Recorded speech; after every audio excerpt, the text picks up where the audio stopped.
Hello, my friend, and welcome to the podcast. This is Maggie. I am veering from what I promised we would talk about today. We were going to continue talking about co-living and how important that is for women who are older, considering moving abroad or even staying at home. But in view of the news that we had yesterday about the mass shooting of children in Louisiana, I thought I'd do a little bit of reflection because it's almost like when you hear these types of news, first you are numb. First of all, it's disbelief, right? You're like, because when I first and a lot of sisters say, I don't watch the news. Well, I don't really watch the news either.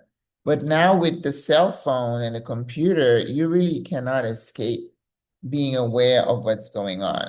So when I saw that the news flashed across my phone screen and a moment of horrific, what?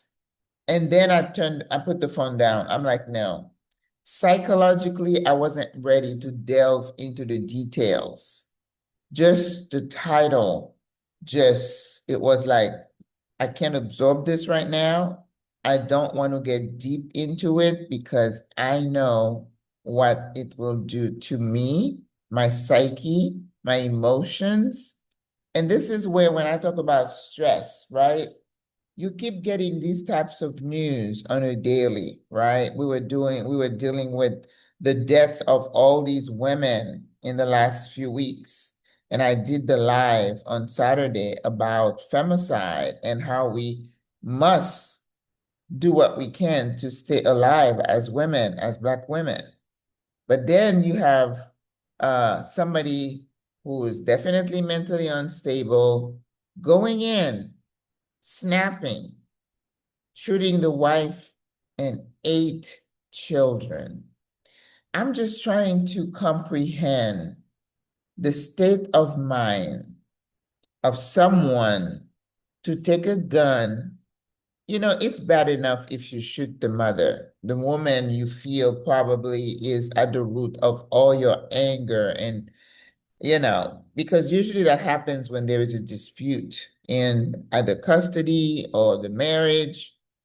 And I heard someone mention that he had voiced distress over his relationship, either with the mom and the kids.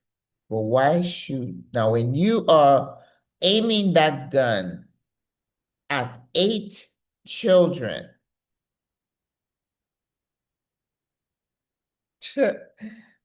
I don't know what to say. And I know you don't know what to say. You can't you can't say, well, he was upset. Come on. Whether he was losing custody, come on. But to point a gun at 8 innocent children, 7 of them came from you, your loin. They're part of you. How? How? And you know what? I didn't get to look at the details of that until just a few minutes before I started this podcast. Because I knew that my psyche could not process that information. That if I were to go deep into the weeds and trying to figure out the details at that time yesterday morning when I first saw the news, it wouldn't have been good. I would have felt such a sense of distress, anger, disbelief.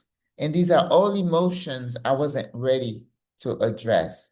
And I'm just telling you, sis, that sometimes that's what you do when you get news that are so atrocious. You just table it for now, table it, and then prepare yourself, prepare your psyche to digest the news a little bit at a time. This is just a little tip. You don't need to get in the weeds. As soon as you see a title and go, investigate and get what is that going to do for you? What is that going to do? This is a type of protecting your mental health. And when we talk about managing stress and how you want to rewire the brain, that's what you do. You delay, you refocus.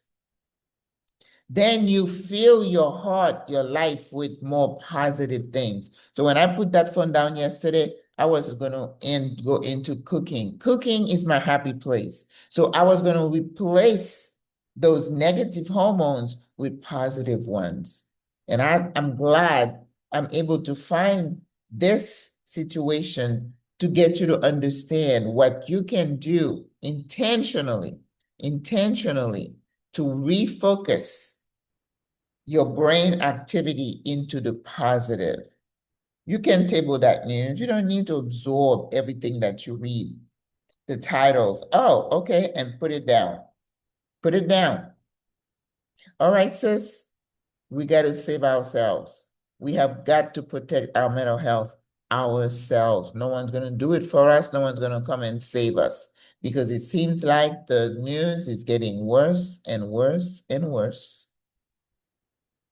So protect your mental health, sis. Okay? Do what you can.